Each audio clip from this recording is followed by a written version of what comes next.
profesor Pedro Antonio Arnau del Amo, es doctor en Oceanografía Física por la Universidad Politécnica de Cataluña y desde el año 2010 es el coordinador del Departamento Natura dentro del Centro Internacional de Métodos Numéricos en Ingeniería, que es un centro de investigación de la Universidad Politécnica de Cataluña.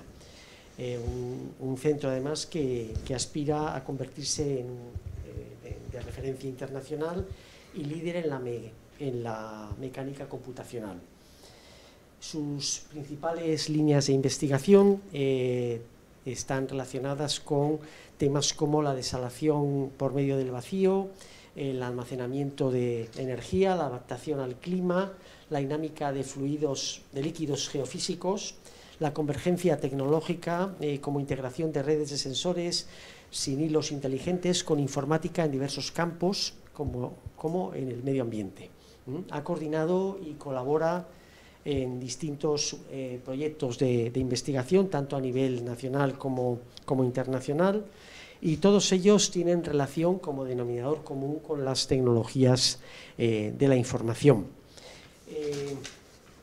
Hoy nos va a hablar de uno de los temas que tiene entre manos, que tiene que ver con un concepto que es la importancia de la mesoscala en meteorología, un tema realmente de creciente inquietud para todos nosotros en este momento, en la medida en que todos los procesos de cambio climático y de calentamiento del planeta, juntamente con otros posibles factores, pues están produciendo fenómenos que evidentemente pues no deben ser del todo desconocidos para los expertos, pero que no dejan de sorprendernos una y otra vez y que además tienen unas serias repercusiones sociales, económicas y de todo tipo.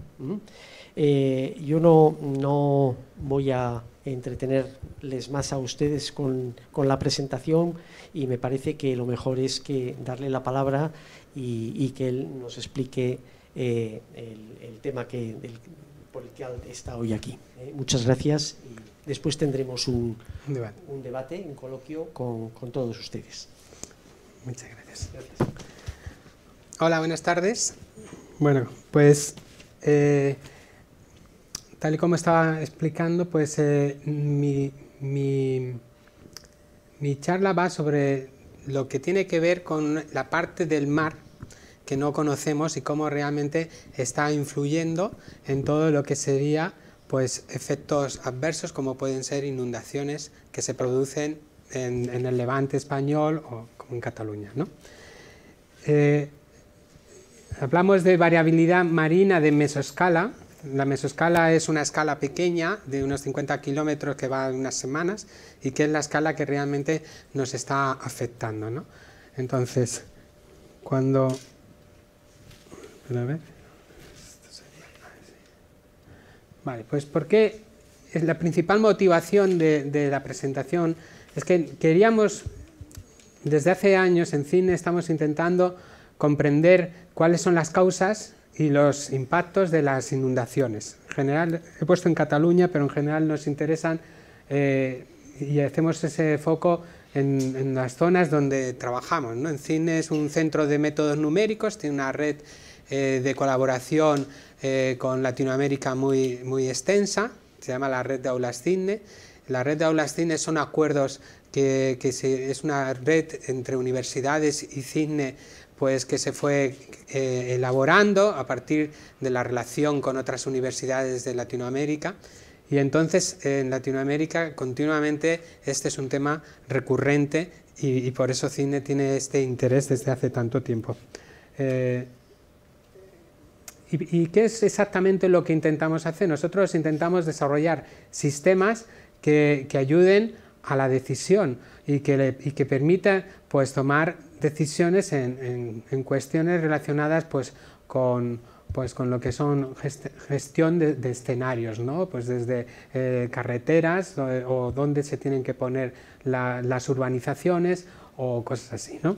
Normalmente lo que suele pasar es que los cauces de los ríos, como ya sabéis, se van cada vez ocupando más y hay ciertos problemas pues, relacionados no solamente con el mismo cauce, porque nosotros los estemos ocupando.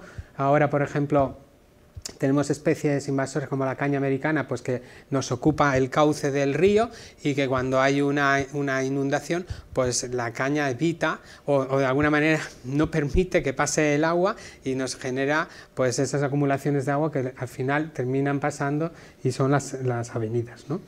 Entonces, esta es una transparencia de Yassat, que es una investigadora catalana, y básicamente nos muestra cómo ha ido avanzando como los episodios de inundaciones desde el 80 para acá, ¿no?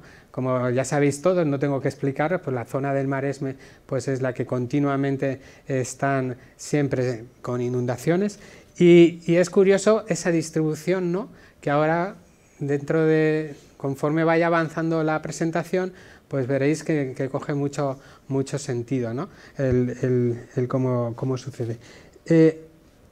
Casi todo el mundo ya lo sabe, las inundaciones suelen suceder pues, más hacia el otoño, ahora lo veremos más adelante, pero antes de entrar pues, en materia, voy a explicar un poco cómo analizamos el riesgo. Este sería un ejemplo típico, aquí sería lo que sería pues, la desembocadura del Llobregat, aquí podéis identificar claramente, tengo por aquí un puntero, pues lo que sería el puerto de Barcelona, que sería esta zona de aquí, ¿vale? Y esto de aquí pues es el río Llobregat. Entonces nosotros pues lo que hacemos es que delimitamos la zona de lo que sería el área de interés, en donde queremos pues estudiar cómo el río está afectando pues a las lindes del río dentro del cauce.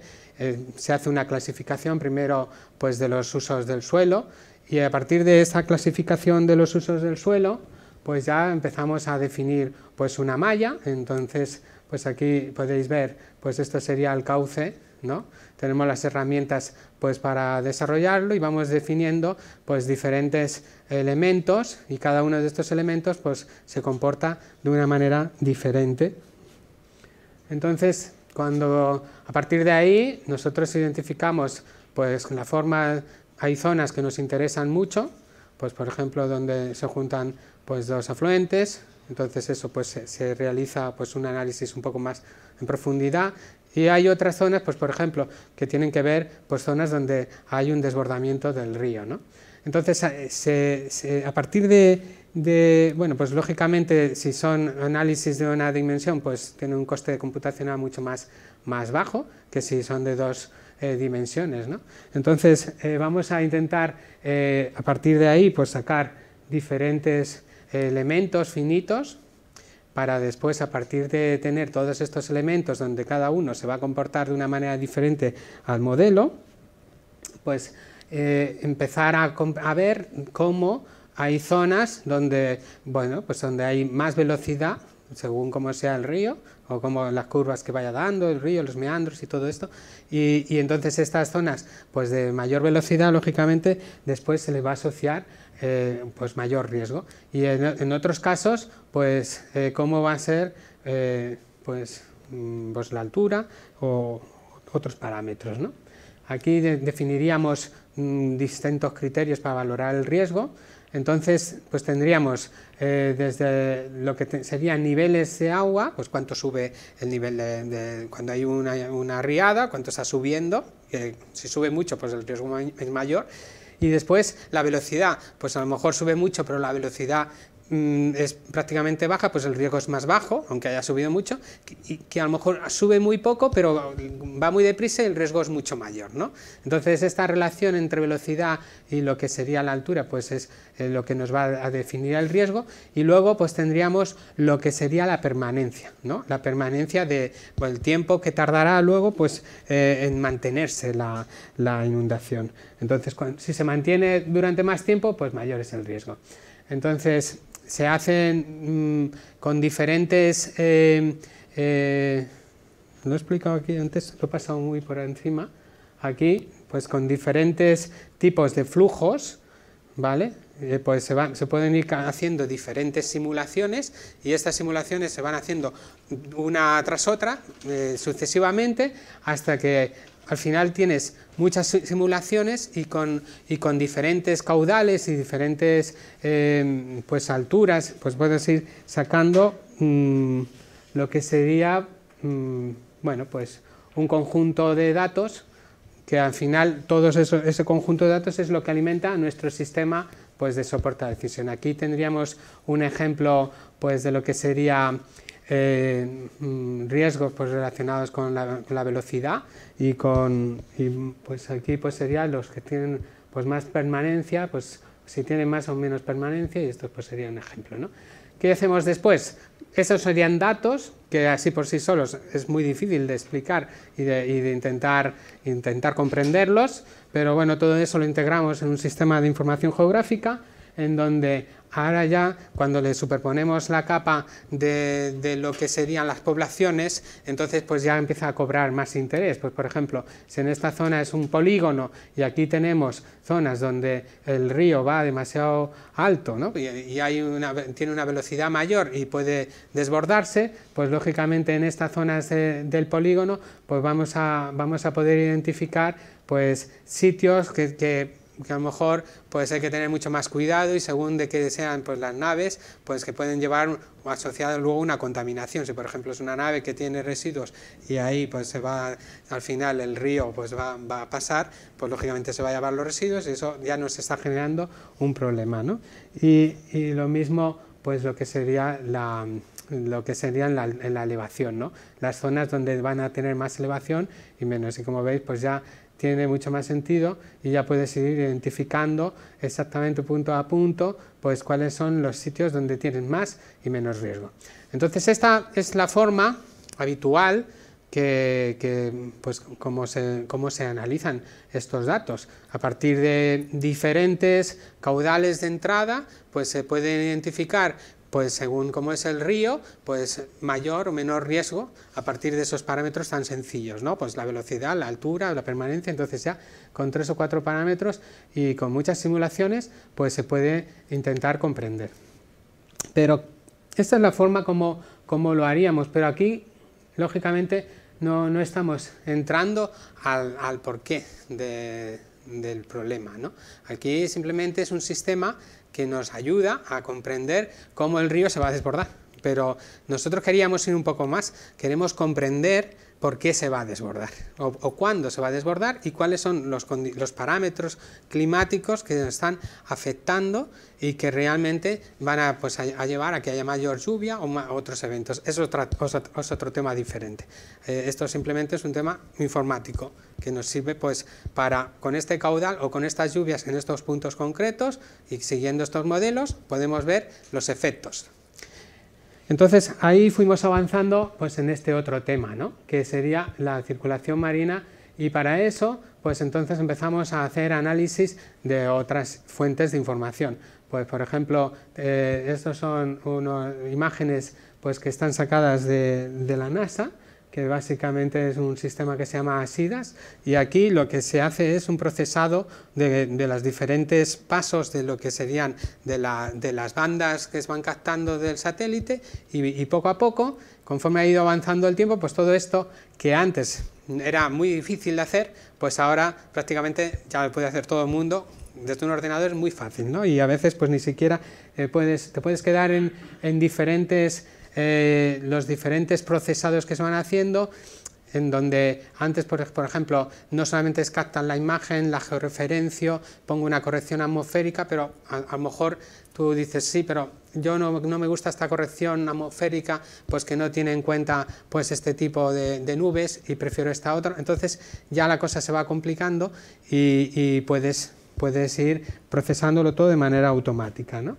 Entonces, aquí por ejemplo es un ejemplo de unas de las imágenes, donde aquí lógicamente ya se ve pues todo, desde Murcia, Alicante, Baleares, todo lo que sería el mar catalán, y aquí lo que tendríamos pues sería Perpiñán y todo lo que es el frente térmico. Y entonces nosotros pues vamos a estudiar pues todo esto. Nos vamos a centrar en esta zona, ¿no?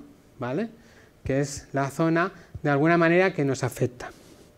Aunque bueno, siendo realistas tendríamos que hacerlo de todo, pero porque nos afecta a todo, está todo mucho más conectado, pero nos vamos a solamente a circunscribir a esta zona. Entonces aquí, por ejemplo, tenemos otro parámetro que es muy interesante, pues que te darían la temperatura de brillo, o sea, cómo serían las nubes, en este caso la temperatura que tienen las nubes de arriba, ¿no? Y entonces puedes ir a partir de diferentes parámetros que vas obteniendo, pues puedes incorporar mucha más información en todo ese análisis. Este, por ejemplo, ya es otro tipo de información que ya tiene que ver con geografía y que lógicamente es otro aspecto interesante.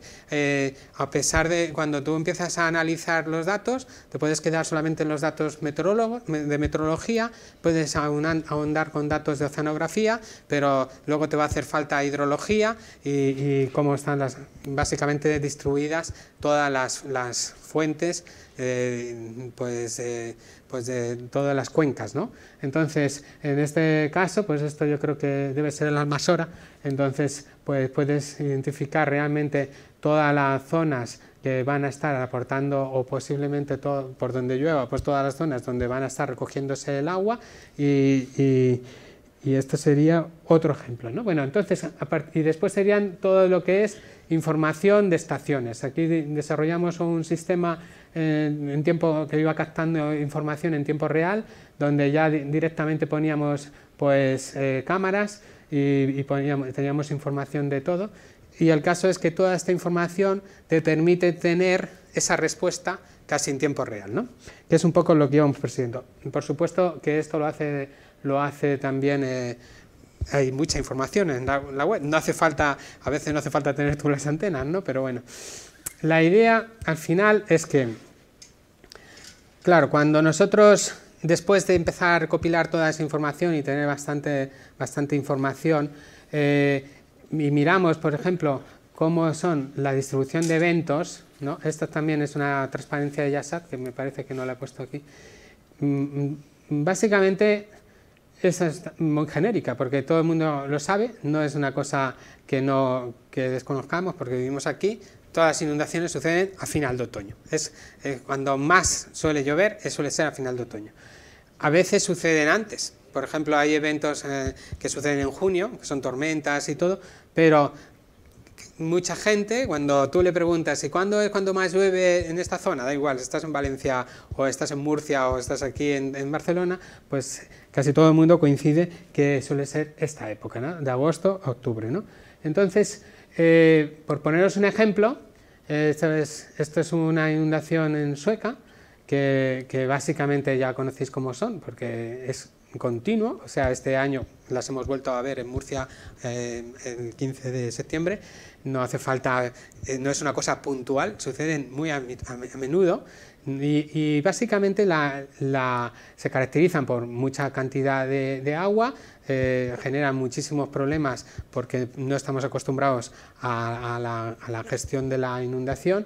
En este caso os he puesto la fecha aquí, es una del 2008 y os he puesto unas imágenes del 25-27 del 2008 para que veáis que aquí básicamente no se ve mucho, pero lo que está pasando es que todo esto, cuando miras las temperaturas, pues el frente térmico está muy arriba y todo esto está muy caliente, ¿no? Los rojos estos suelen ser, aquí sí que son temperaturas muy altas, ¿no?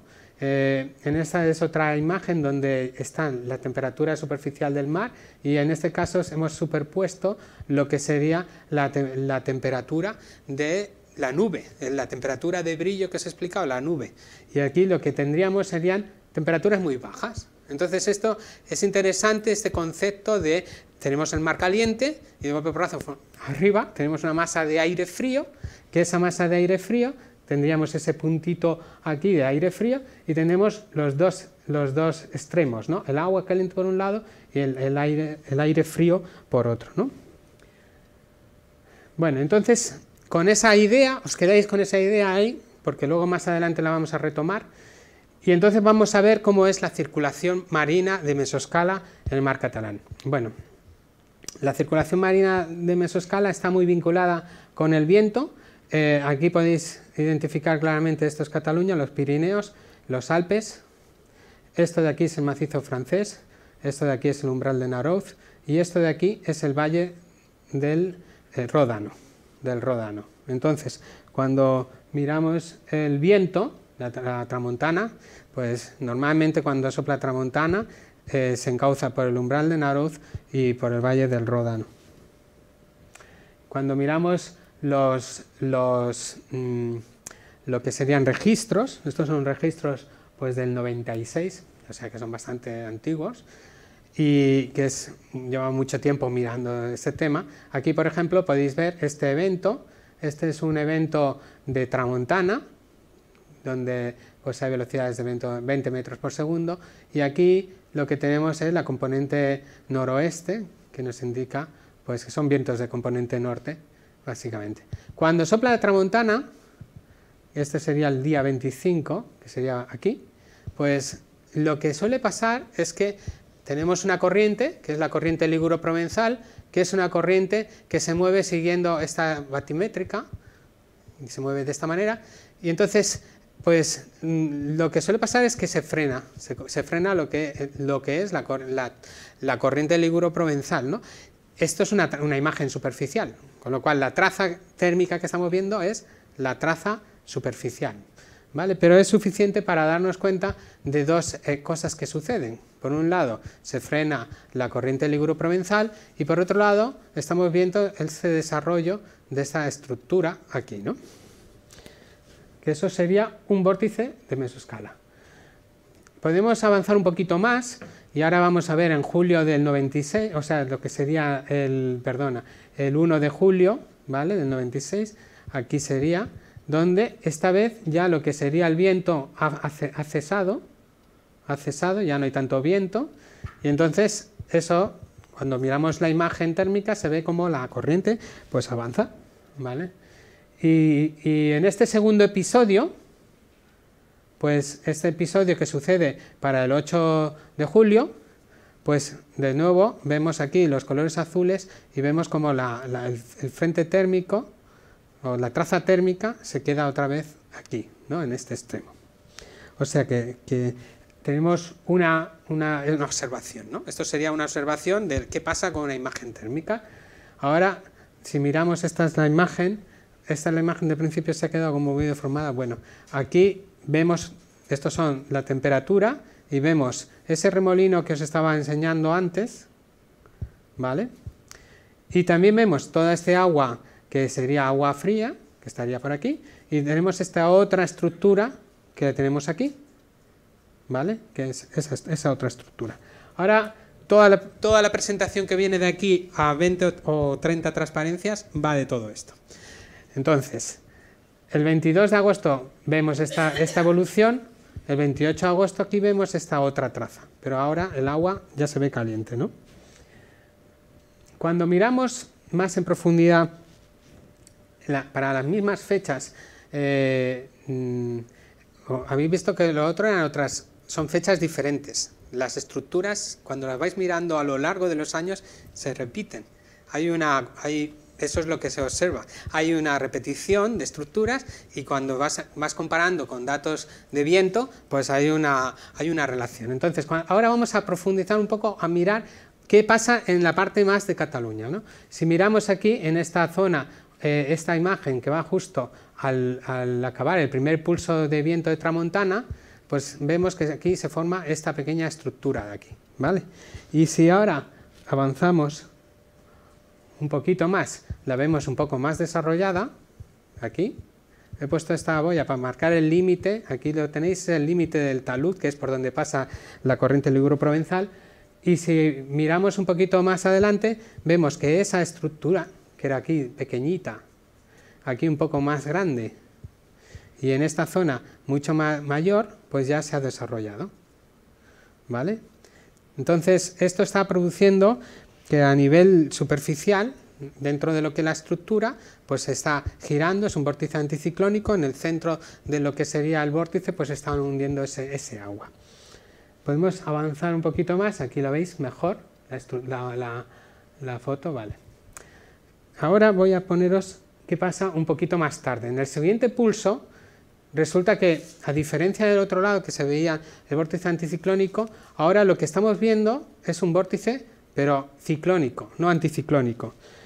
Y si vemos como un poquito más adelante, pues vemos que se desarrolla este vórtice ciclónico, el anticiclónico que se había desarrollado antes se queda un poco más abajo,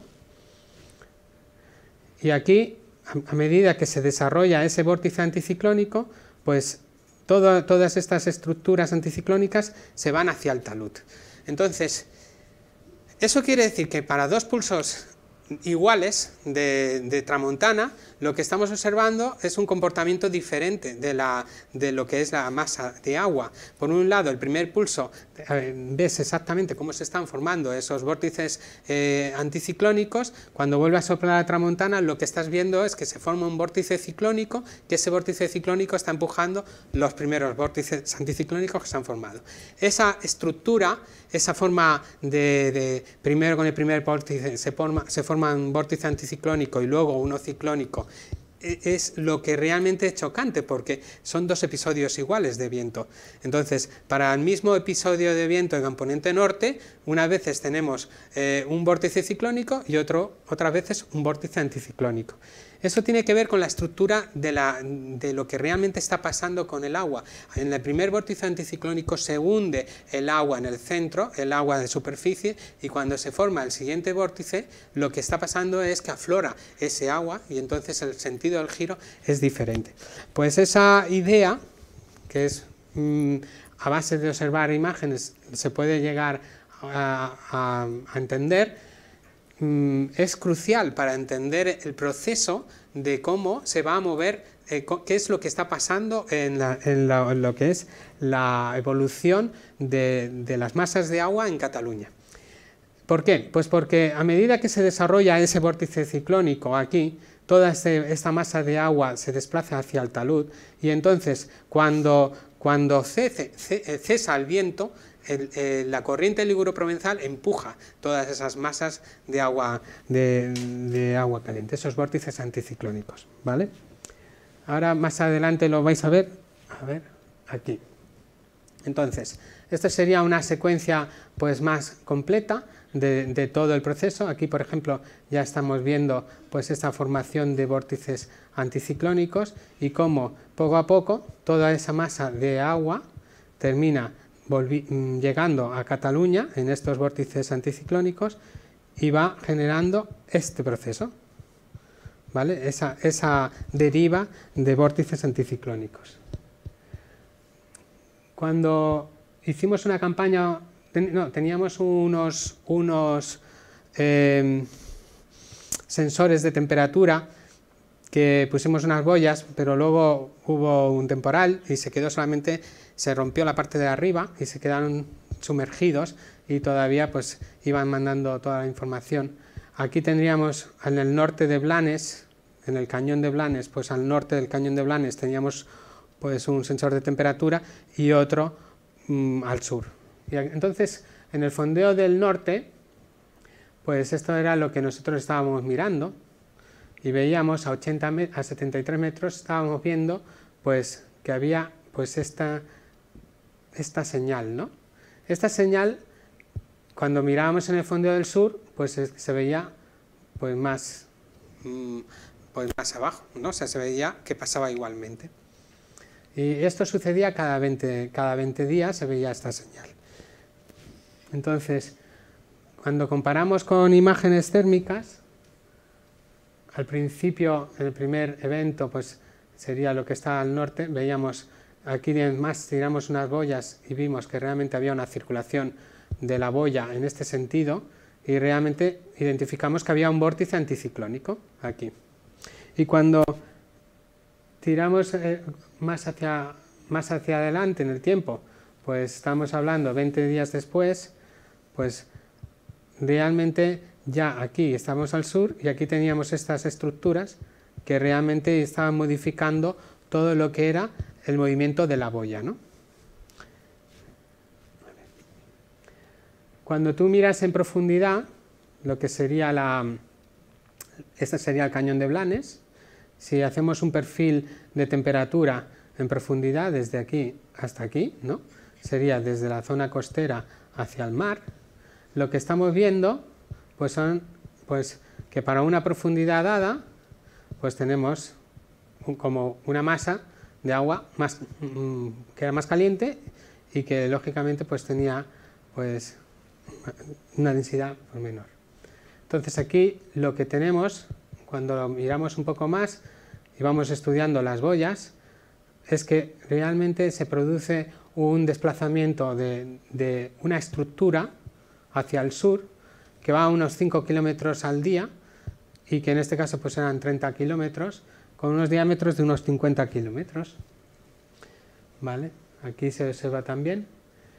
Y si miramos estas imágenes de satélite, pues lo que podemos observar es que este desarrollo, aquí sería Barcelona, aquí Cabo de Creus, y entonces vemos este desarrollo y cómo se van produciendo pues estas estructuras que a medida que va llegando octubre pues se notan que son mucho más pues consistentes, ¿no? Hicimos una campaña en la que nosotros predijimos con tiempo dónde iba a estar el remolino, y a partir de decir dónde iba a estar el remolino, se lo hicimos al barco, que era el García del Cid, que fue y hizo una campaña y fue midiendo los datos de Doppler, de manera que sí, que realmente conseguimos medir el remolino, ¿no?, que había. Había un problema, que era que cuando antes se hacían las campañas, normalmente se hacían de norte a sur, y a veces no salían estas estructuras, porque medías este perfil, luego tardabas un tiempo en volver a este punto, volvías a medir, a hacer el transecto, y en ese tiempo pues la estructura se estaba moviendo, con lo cual estabas midiendo lo mismo pero 8 veces, ¿no? O sea, movías esto, luego otra vez, y lo medías en diferentes posiciones, ¿no? Esto es una secuencia a partir de una única imagen de satélite, de una única imagen, pues realmente para identificar dónde estaban. Esta por ejemplo, es de las primeras imágenes del 93. Entonces, con estas imágenes ya se veía que esto es del 93 y se ven unos rasgos muy interesantes. Por ejemplo, este rasgo de aquí, esto sería Barcelona, aquí estaría Blanes, y se ven estos rasgos, que es muy interesante esta estructura ciclónica que coincide con el cañón, ¿no? Y aquí pues también es interesante esta estructura, aquí cuando tú la vinculas con el frente, ¿no? Y hay varias estructuras asociadas. Más al sur también, pues esto sería la desembocadura del río del Ebro, y cuando tú estudias estas zonas también puedes identificar, y desarrollamos toda la tecnología para identificar. Y cuando tú vas a mirar el frente térmico, si haces una separación de básicamente un filtrado, a medida que vas avanzando en el filtrado tú puedes observar estructuras sucesivas que están relacionadas con el frente, ¿no? Hay un orden que está dentro de la imagen, aunque parece muy caótica, y esta imagen aquí. En esta secuencia se puede observar bastante bien. Lo que hicimos hicimos un filtrado de las imágenes. Esta, por ejemplo, es del 16 de julio, en donde ya se observaban pues estas estructuras. Aquí lo que tenemos es la costa de Cataluña, aquí esto sería el Llobregat, ¿no? Diferentes, pues aquí Cabo de Creus, ¿vale? Y entonces fuimos siguiendo estas estructuras superficiales pues a lo largo de una secuencia de 20 días, y entonces pues se puede observar cómo esta misma estructura se va desplazando hacia el sur, que sería la amarilla, y en su lugar, cuando llega el día 20 días después, que sería en esta misma posición, se coloca la estructura que le he puesto de color verde, y esa sería la otra, ¿no? O sea, se puede observar que realmente hay una transición. Esa transición, si no tienes imagen de satélite no lo puedes observar, pero aparte tienes que tener la suerte de tener unas imágenes de satélite donde pues no hay nubes y todo, y después hacer el procesado. ¿Por qué es interesante? Porque estas estructuras se van formando al norte conforme van bajando hacia el sur, lo que terminan derivando es una cosa así, que sería nuestro modelo conceptual de lo que está pasando, ¿no? Tenemos vientos de componente norte, pues estas estructuras anticiclónicas que van bajando, a medida que pasan por los cañones de Blanes y de Palamos, se forman estas estructuras ciclónicas, que son repetitivas, y después, posteriormente, pues bajan siguiendo la corriente liguro-provenzal, que en este caso la he pintado de este color, ¿vale? Entonces, con esta idea, a medida que van habiendo vientos, pues van, a medida como que van avanzando los años con mucho viento, podemos ir viendo como los años que hay muchos vientos hay muchas estructuras, y los años que hay muchas estructuras, lo que es la circulación superficial se va bloqueando, hasta que llega un momento, que es una lástima porque esta no se aprecia mucho, aquí se aprecia un poquito, pero básicamente las estructuras terminan calentando toda esta zona. Hay un momento en que la corriente, las estructuras se van agrandando, se va bloqueando toda la circulación, y lo que es la corriente liguro-provenzal ya no avanza. La corriente liguro-provenzal, ahora más adelante lo vamos a ver, ¿vale? Esto sería un poco para cambiar. Nosotros lo que estamos intentando ver realmente es comprender en qué consiste esto de las corrientes marinas, ¿no? La corriente marina para nosotros es una forma de transferir calor desde el norte hasta el sur, o frío. En el caso de lo que sería la corriente liguro-provenzal, nos refresca. En el momento que se empiezan a haber muchos eventos de mesoscala, la corriente liguro-provenzal vemos que ya no llega, porque a nivel superficial lo que serían los vórtices están frenando la corriente, ¿no? Y entonces se queda más al norte. Esto es una consecuencia del funcionamiento en sí de lo que sería la corriente liguro-provenzal. Deja de ser eficiente. Entonces, no es eficiente, no refresca, no consigue pasar ese agua fría más al sur. Entonces, este hecho es crucial para entender por qué la frecuencia de las inundaciones, conforme van avanzando los años, ha ido en aumento. Porque nosotros, para entenderlo, tenemos que comprender que la corriente liguro-provenzal es una corriente de talud que básicamente se forma a partir de un gradiente de densidad. Tenemos agua dulce cerca de costa y agua salada más afuera, ¿no? Y entonces este tipo de gradientes de densidad es los que están moviendo las corrientes marinas. En general se forma hoy un gradiente de densidad, la corriente se desarrolla en un área muy grande, todo eso hay una transparencia al final que lo enseño y lo voy a repetir, y entonces eso lo que hace es que a medida que la corriente pues va avanzando, pues va aportando ese agua fría, ¿no? A nivel del acoplamiento con lo que sería la atmósfera, nosotros estaríamos afectados por esto, ¿no? Sobre todo por el polar front. Aquí estaría el polar front jet stream, estos serían los vientos de componente oeste, perdón, que llegan por aquí, y básicamente estos serían lo que están, a medida que estas isóbaras se juntan más, pues aquí en esta zona tenemos más viento, ¿vale? Es una cosa muy sencilla. Según como sea el anticiclón de las Azores, si se va para el norte y aquí tenemos bajas presiones, lo que tenemos es que estas isóbaras se juntan y al juntarse nosotros tenemos mucho más viento. Cuando tenemos mucho más viento, lo que vamos a tener es que eso nos está afectando a las estructuras esas de 50 kilómetros que son los que nos están marcando la variabilidad de mesoscala. De manera que los años que el anticiclón de las Azores pues le da por venirse para acá, pues entonces que está más situado hacia Galicia, en esos años vamos a tener mucha más entrada de vientos de componente norte, y al tener esos vientos de componente norte, pues empieza todo el juego ese de la variabilidad de mesoscala que os estaba explicando, ¿no? Entonces, esto se ve un poquito mejor aquí. Aquí tendríamos lo que serían las bajas y las altas presiones. Este sería el Polar Front Jet Stream, que se va moviendo caprichosamente. A medida que esta baja, esta sería una situación muy parecida a la que hemos tenido esta semana. Entonces, a medida que esta lengua de aire frío pues se va desplazando hacia esta posición de centro Europa, pues todo lo que son los vientos de componente norte llegan hasta esta zona, se canalizan por el Valle del Ebro y por el umbral de Nauruz y cuando pasan por el Valle del Ródano, ¿no? Y entonces montan toda esta parafernalia de las estructuras, ¿no?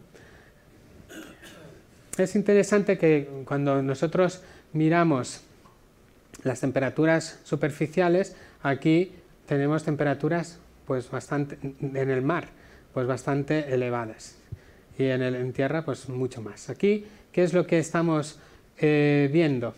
Pues que toda esta masa de agua caliente que se ha quedado frenada porque el frente térmico está totalmente colapsado y no entra la corriente liguro-provenzal para refrescar, lo que está haciendo es que se te genere en esta área una masa de aire húmedo que se queda pues aquí, quieta en esta zona. Y cuando llega el Polar Front Jet Stream y te suelta una lengua de aire frío, lo que nos está formando es que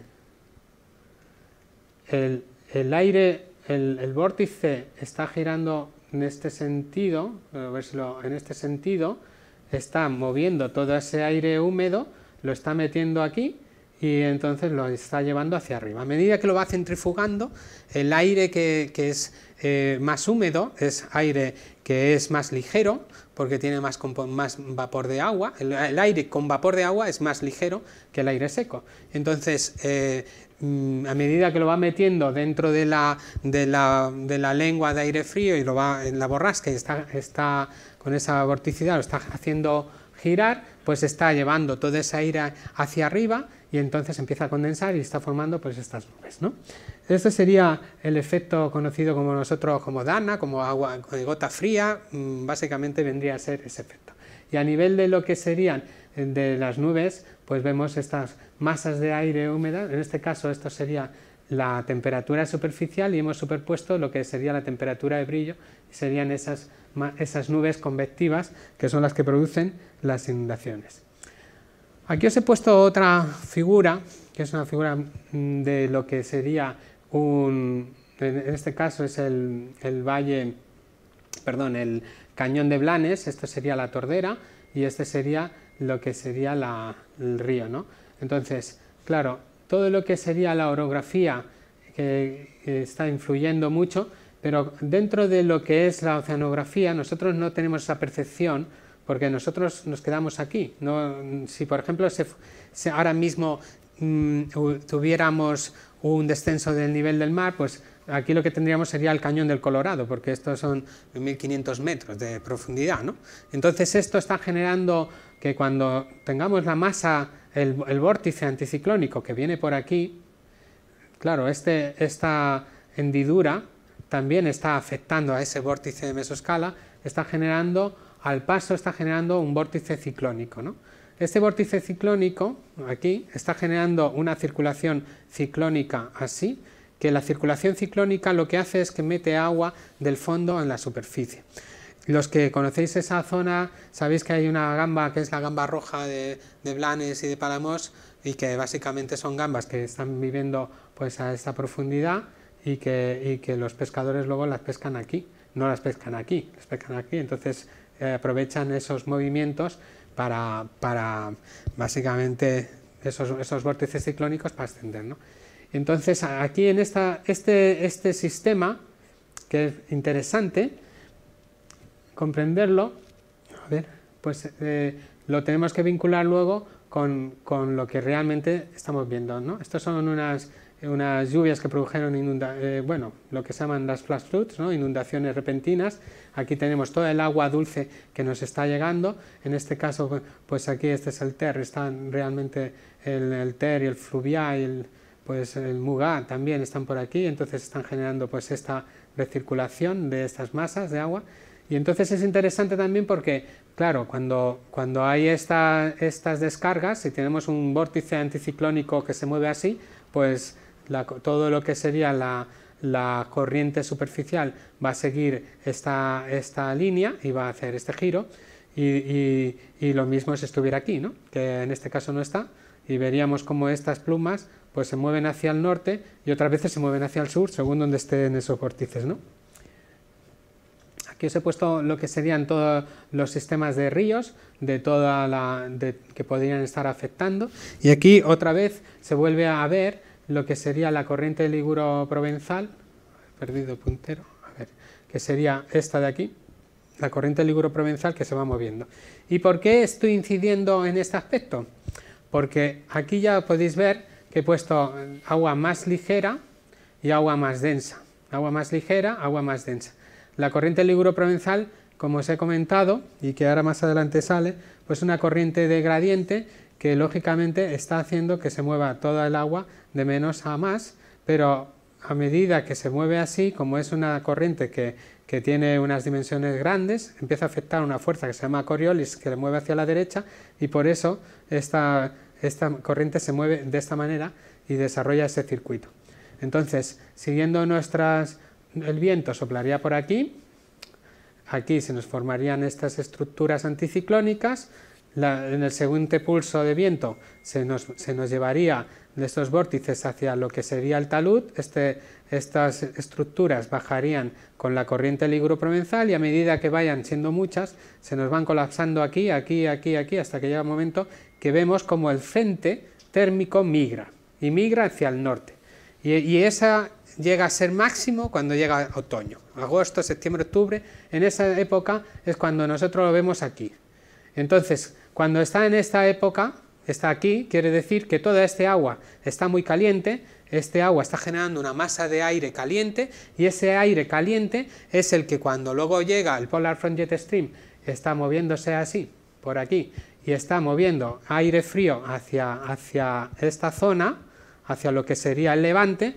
Entonces es cuando realmente ese aire caliente se incorpora en lo que sería la lengua del Polar Front Jet Stream, mete ese aire húmedo y caliente dentro de lo que sería el vórtice ciclónico, lo que sería la borrasca, ¿no? que nos está trayendo el Polar Front Jet Stream, y entonces eso genera pues esa lluvia, ¿no? Hay otro aspecto, que esta es una foto que encontré estoy acabando, de un informe que se llama Detección de la sequía, escasez y evaluación de su intensidad, de un autor que se llama Bruno Ballesteros, y en este caso interesa ver que, claro, toda esa lluvia que va a llegar realmente nos está trayendo. Bien, se puede llegar vía lo que son cursos superficiales o bien cursos subterráneos, ¿no? Entonces aquí, cuando nosotros miramos los acuíferos, vemos estas surgencias que están por todo lo que sería pues la zona del levante, ¿no? Y este tema es interesante. Aquí os he puesto otra transparencia de ese mismo documento, porque cuando nosotros miramos cuánto realmente supone, vemos que el agua superficial, en este caso de la Confederación Hidrográfica del Júcar, pues solamente llega a 1000 hectómetros cúbicos al año, y si consideramos todas las aguas subterráneas, pues realmente es mucho más, ¿no? Entonces, esto un poco era para despertar una idea que yo, claro, tengo bastante, un poco, creo que es interesante, ¿no? Porque nosotros siempre estamos ahondando en el tema de cuando nos hablan del cambio climático y cómo está afectando cómo eso está afectando a las inundaciones.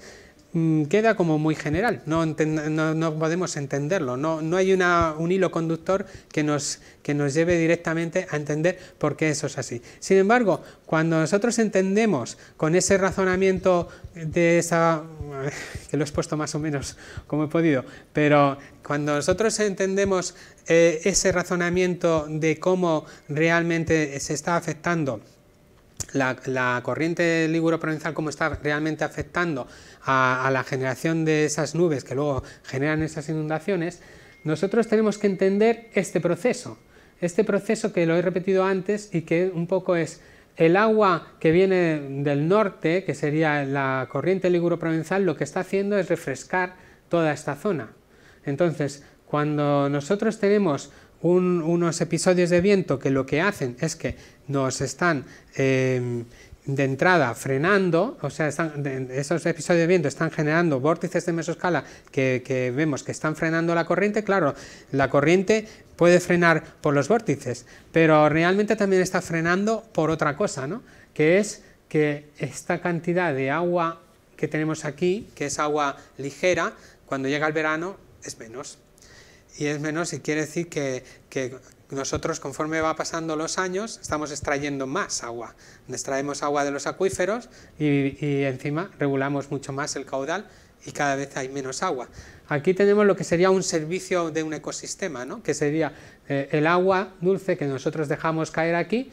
¿Sirve para qué? Pues para que esta corriente se mueva más y entonces esta corriente pues, es más intensa a medida que aquí tenemos más agua ligera.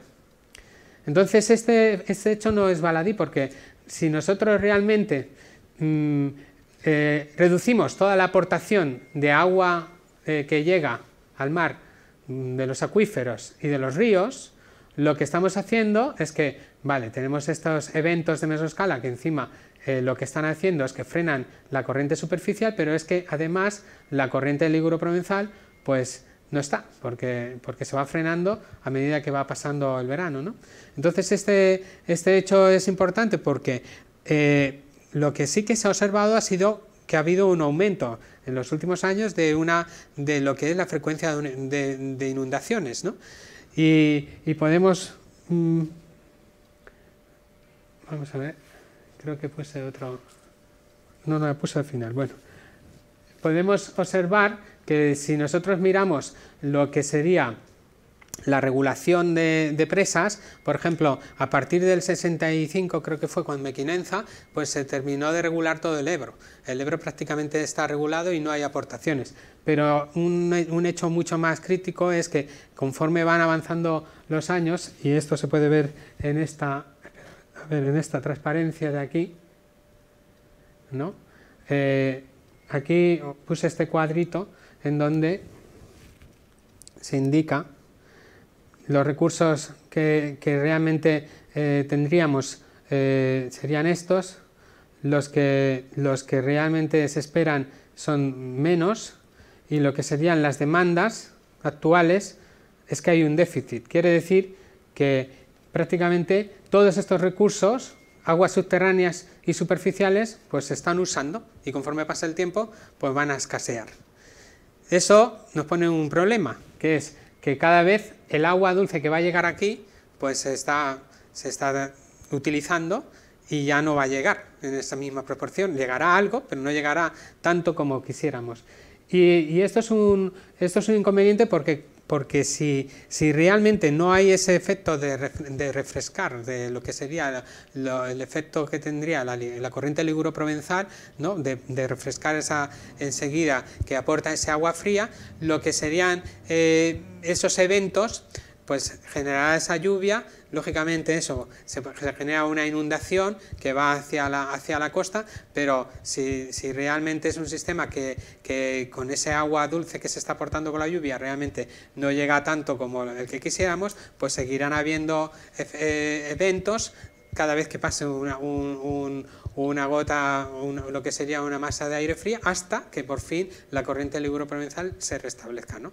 O sea, que por eso hay una relación un poco en lo que sería cómo ha ido modificándose la frecuencia de inundaciones y que tiene que ver, pues casi más por el tema del ciclo hidrológico, en el hecho de que realmente estamos sacando el agua del sistema, el agua dulce, y eso está afectando a la corriente liguro-provenzal, ¿no? Entonces esa es otra reflexión, ¿no? Que tenemos que tener en cuenta. Y con esto yo creo que ya he acabado. Si queréis y tenéis muchas dudas, pues ese sería mi correo y No sé si os ha quedado claro o tenéis alguna duda en particular de algo que quisierais explicar. Muchísimas gracias por esta iluminadora presentación y bueno, pasamos al debate. ¿Sí? Sí. Hola, buenas tardes. ¿Entiende el catalán? Sí, clar. Sí. Pel que sembla ser, sempre que un riu passa per un lloc que s'estreny, allí s'augmenta la velocitat, fa una mica com de presa i fa que d'allí en amunt, per dir-ho així, el riu s'enxampla. Si això que és estret no es pot enxamplar, no d'això, el riu des de sempre ha marcat aquella zona d'influència. Llavors, quan hi ha aquestes inundacions és perquè s'ha edificat en zona que el riu tenia reservada des de sempre. Des de sempre, sí. Per tant, aquí hi ha un tema de distribució i d'estudi. Hi ha una cosa, abans ha parlat de que els corrents d'aire, com si diguéssim que baixen sobretot de la tramuntana, creen una alternança amb els vòrtexs al mar. Sí. Té un nom concret aquest fenomen físic? O no, se sap que és una alternança i ja està. Ja està, sí. I per últim ens ha dit que l'anticicló de les Açores es desplaça una mica apropant-se cap a Europa o no. Sí. Degut a què? Els corrents freds de tots aquests moviments que hi ha a l'atmosfera, hi ha algun estudi del per què es mou? Ens s'apropa o s'allunya? Gràcies. A veure, te contesto en castellano, no te importa. El tema de la posición del vórtice, de lo que sería, vamos a ver, que vuelva un poco para atrás. Esta sería, ¿no? Esta sería la transparencia que tú dices, ¿no? Realmente el por qué las altas presiones se ponen en esta posición o se van un poquito más al norte o más al sur, es un tema que se ha estudiado. Porque es difícil de estudiar porque se estudia esto se considera lo que es un atractor, ¿no? El atractor básicamente es que se llama anticiclón de las Azores porque lógicamente el centro siempre está en torno a las Azores, ¿no? Es como, por eso cuando vamos a otras zonas hay otros anticiclones y casi siempre pues tiene que ver, pues en este caso, con esta zona, ¿no? Que son, como es estas células que se mueven a nivel atmosférico, pero más gran escala, ¿no? Esta gran escala, claro, nos está condicionando, a nosotros nos condiciona dónde se van a posicionar y en el fondo tiene que ver con la masa de aire, como todo, ¿no? El por qué viene a ser un poco parecido a lo que a nosotros nos pasa aquí. Aquí, a pequeña escala, nosotros vemos que hay años, pues aquí tienes mucho más aire húmedo y otros no tanto. Y que eso está pues vinculado con esta posición más al norte o más al sur del anticiclón. Corrientemente aquí lo que suele pasar es que aquí hay también otros movimientos de la zona de convergencia intertropical que hacen que se mueva más hacia el norte o hacia el sur, ¿no? Y claro, después, según los autores, pues hay de todo, ¿no? Hay gente que está estudiando los alisios, pues, ¿sabes? Son una fuente de polvo importante que luego están muy relacionados con el tema de génesis de huracanes. Los huracanes no dejan de ser, pues, otro mecanismo que tiene la naturaleza para transferir calor pues desde latitudes más cercanas al Ecuador hacia el norte, y al final todo este movimiento básicamente lo que trata es de llevar calor desde aquí hasta aquí o frío al revés, ¿no? Básicamente es un sistema que está en equilibrio y que entonces se intenta pasar como parcelas de calor desde un sitio hasta otro. Las parcelas de calor, pues cuando se pasan en forma de masas de aire. Las masas de aire tienen unas propiedades y esas propiedades pues hacen que el principal vector que es el que mueve todo el sistema climático es el vapor. el vapor de agua. En el vapor de agua nosotros estamos pasando, con el vapor de agua nosotros estamos pasando el calor, lo pasamos de un sitio a otro.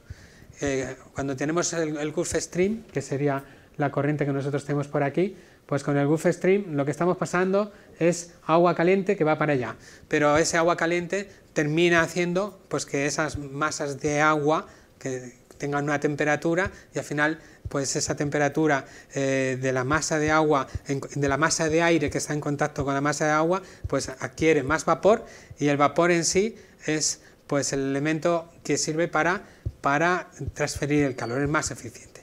A nivel es como la moneda de cambio.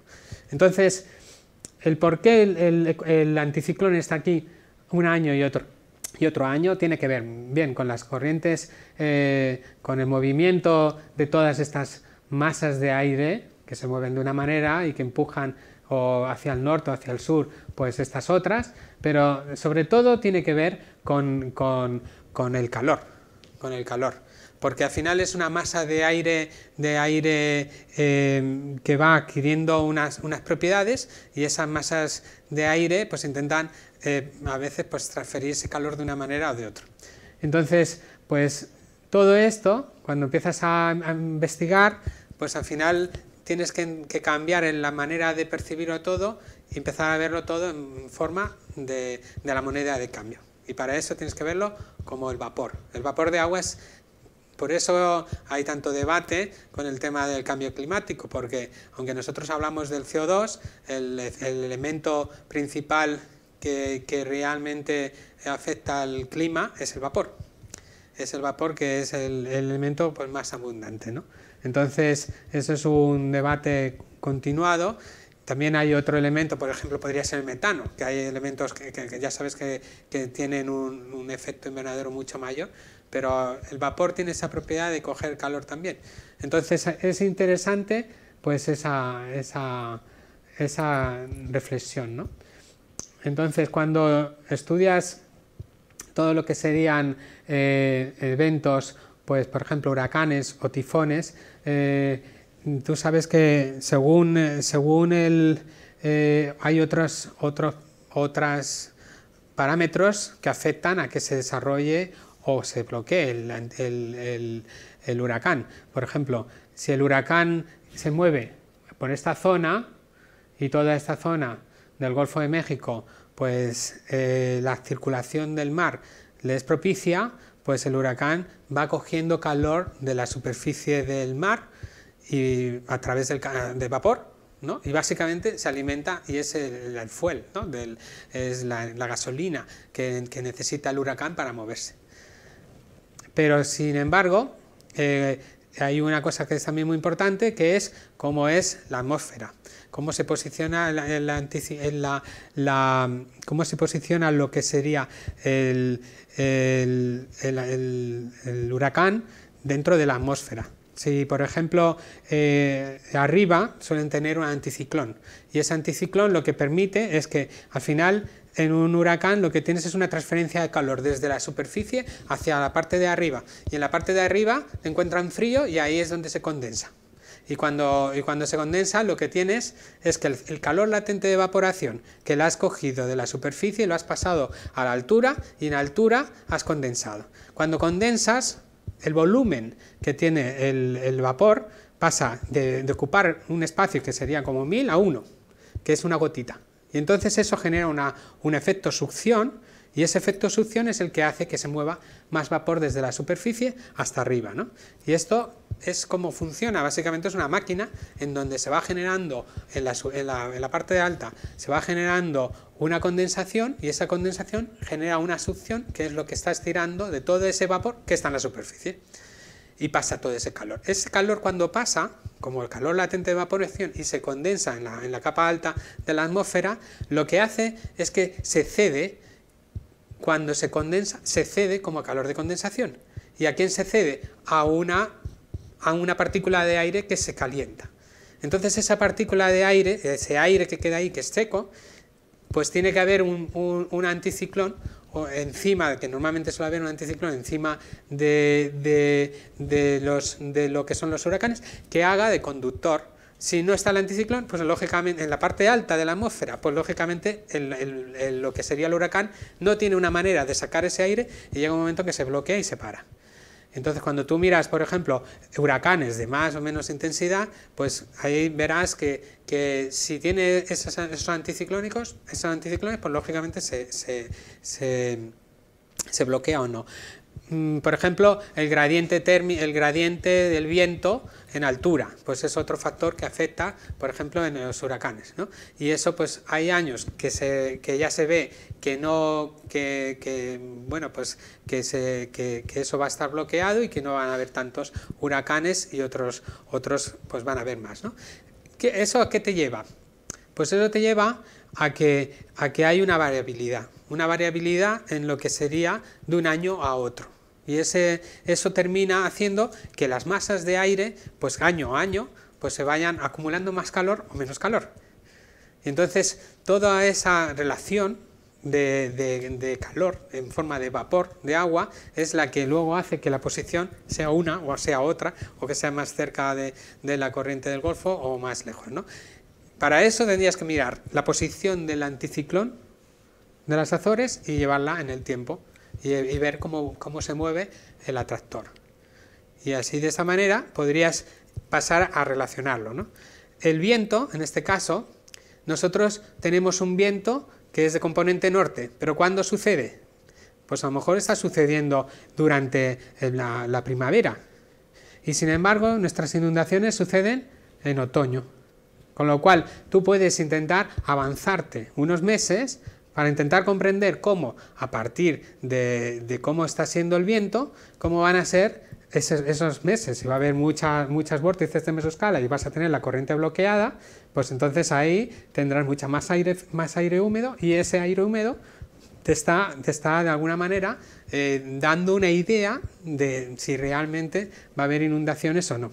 Pero como ves, se van juntando muchas cosas, ¿no? No es solamente, hay otro factor que en este caso sería la onda de Rossby, que se movería por aquí, cómo se mueve alrededor. Tú lo vas mirando cada 50 y pico días, 54 días creo que son, pues que vas viendo cómo esas masas de aire húmedo se van desplazando y van cayendo. ¿Y caen dónde? A medida que caen, pues tú ya sabes que ese aire frío te está llegando por la capa alta de la atmósfera y que como es un movimiento ciclónico está llevando todo ese calor que tienes acumulado y que te vas a tener esa lluvia. Entonces hay una relación entre lo que sería la meteorología con la oceanografía. Tienes que verlo, todo está conectado, ¿no? Y la oceanografía con la hidrología, porque si nosotros bloqueamos lo que sería el aporte de agua dulce, pues estamos alterando la corriente liguro-provenzal, y cuando alteramos la corriente liguro-provenzal, entonces tenemos más aire húmedo que se está generando allí porque tenemos mucho calor y no hay manera de enfriarlo, ¿no? Y entonces al final nuestra alteración del clima está viniendo más por la parte de la hidrología, porque nosotros estamos extrayendo ese agua dulce y el agua de los acuíferos, y al extraer toda ese agua lo que estamos haciendo es que la corriente liguro-provenzal no tenga esa función que era un servicio del ecosistema que teníamos, lo estamos perdiendo. Y entonces cuando llega septiembre pues ya no lo tenemos. Antes teníamos que lo teníamos, había una inundación o dos, pero no teníamos que esperar a que hayan 6 o 7, o sea que no cada vez que hay años en los que hay muchas inundaciones. Y eso tiene que ver con ese efecto de ese servicio del ecosistema. ¿Vale? ¿Más cuestiones?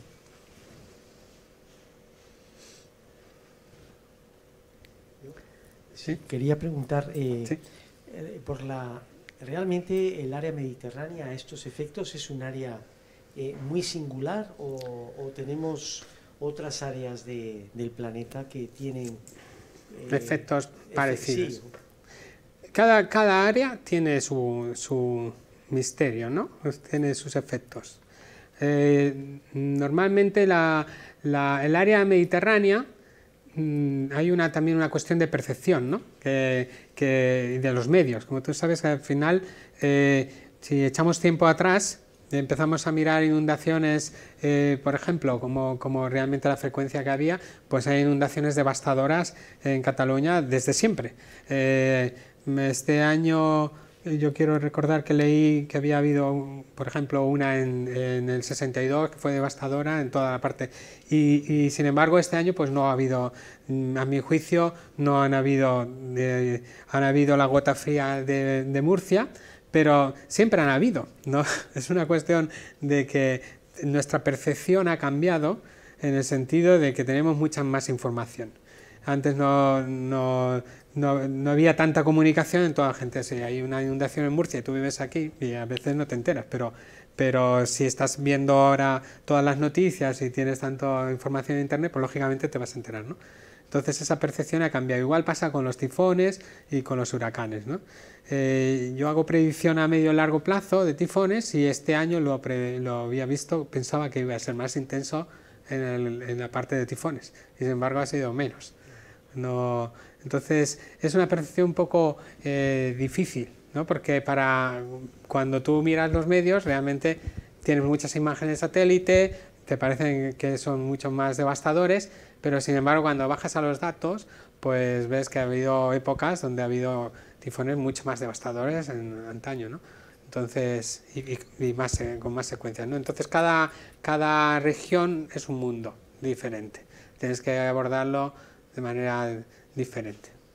Y en el incremento de la capacidad de predicción que estamos observando en los últimos años o quizá lustros, no sé, quizá es una pregunta de ignorancia, ¿no? Pero ¿cuál es realmente mi percepción? ¿Qué es lo que ha marcado mi percepción es que la meteorología siempre está avanzando por un hilo que básicamente ve impredecible, porque ve impredecible estos eventos. Esto es desde hace muchos años se pensaba que esto sería siempre así, ¿no? Pero también se pensaba que era así porque no había manera de procesar tantos datos. Entonces, desde mi juicio, creo que la tecnología y sobre todo el avance cada vez se van incorporando mucha más información en los modelos, y cada vez es cierto que los modelos fallan porque siguen fallando, pero cada vez se dispone mucha más información y yo creo que en el futuro se podrá hacer predicciones más aproximadas, siempre que se incorporen todo lo que sería el conocimiento de eventos así concretos. Por ejemplo, aquí hemos partido de cómo un mismo viento, que sería el componente norte, una tramontana, te está generando dos eventos que la corriente va hacia el norte una vez y se va hacia el sur, porque son dos vórtices diferentes. Sin embargo, eso está relacionado con una circulación dentro de lo que sería la cubeta del Golfo del León, ¿no? Entonces, en el momento que todo eso se vaya comprendiendo mucho más, y cada vez se va comprendiendo más porque hay más información, pues entonces se empiezan a descifrar con más claridad cuáles son los mecanismos que están relacionándolo todo. Y llegará un momento en que, gracias a que hay toda esa información y se puede ir ahondando, pues llegará a poderse predecir. Entonces yo soy muy optimista en ese sentido. Creo que con el tiempo ya se puede empezar a predecirse. Y por otro lado hay otro aspecto que es muy importante, que es que toda esa información, claro, nosotros intentamos predecir a través de ciclos, intentando comprender lo que ha pasado y cómo puede volver a suceder. Lógicamente esos ciclos se van modificando, ¿no? Pero lo que sí es interesante es que, claro, conforme van pasando los años, la información cada vez es más de calidad, por decir algo, porque hemos tenido mucha más, cada vez tenemos mucha más información. Dentro de pues a lo mejor 15 años, pues ya habrán ciclos que tengan que ver ya tendremos imágenes de satélite para comparar, ¿no? Entre las que están dentro de 15 años y las que habían, ¿no? Y eso ahora mismo, pues en ciclos de muchos años no se puede hacer porque no habían imágenes de satélite, ¿no? Era más difícil. Entonces yo creo que con el tiempo se podrá llegar a predecir. Sí. Soy optimista. Eres optimista, ¿no? Sí. Oye, una última cosita, por favor. Sí. Yo sé que los rorcuales siguen la dirección contraria a la corriente esta del Libro Provenzal. Supongo que tiene algo que ver que vengan por la corriente o que aquí pasan en mayo. ¿Esta corriente es todo el año, imagino, ¿no? Porque, Claro, mira, ¿o aquí... ¿tiene algo que ver la corriente para que pasen más animales y se hagan Sí, estudios sobre eso? yo te explico un poco porque eso es interesante para los... Básicamente, a ver si encuentro una en donde... Espera, a ver, que es para al revés. Vale, en esta se ve, a ver si encuentro una... Sé que aquí por las costas pasan entre abril y mayo, suelen pasar. Sí, mira. Y pues van justo en esta te la voy a explicar bien. Mira, la gente que trabaja con atunes o cetáceos, ¿no?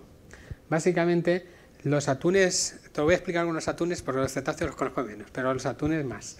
Entonces, los atunes son homeotermos, quiere decir que la sangre que tienen es caliente. Entonces, quiere decir que se colocan en estas posiciones de lo que sería el agua caliente porque les gusta. Lo que pasa es que para comer se tienen que mover a donde está el agua fría. Entonces hacen internadas y salen, ¿no? Entran y salen. Y así sucesivamente. Claro, se va moviendo hacia el norte porque como en esta imagen se ve, ¿no? Aquí, por ejemplo, tienes un vórtice, esto es en septiembre y esto es en el 8 de octubre. Y entonces en esta zona lo que son los vórtices se van cada vez agrandando, conforme va llegando se reduce mucho la cantidad de agua dulce que queda aquí, aparte de la corriente liguro-provenzal, pues se va moviendo así. Y hay un momento en que, claro, el frente térmico se posiciona así, ¿no? Hay un avance del frente térmico de sur a norte. Y eso pues llega en octubre, noviembre, o sea, depende de los años, ¿eh? No siempre es... lo que es interesante es que, claro, los atunes van siguiendo este movimiento porque van buscando pues estas zonas donde pues hay otros peces y pescan allí y se vuelven, ¿no?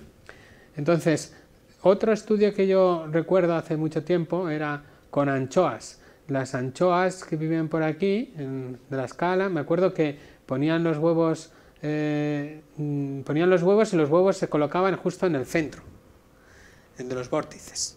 Se colocaban allí y entonces estos me acuerdo que bajaban, que a medida que el vórtice bajaba, pues los huevos bajaban con los vórtices. Y luego pasaba un año entero o el tiempo que pasaba hasta que el vórtice daba la vuelta y ya... Eso no lo llegamos a ver, pero bueno, pero era lo supuesto.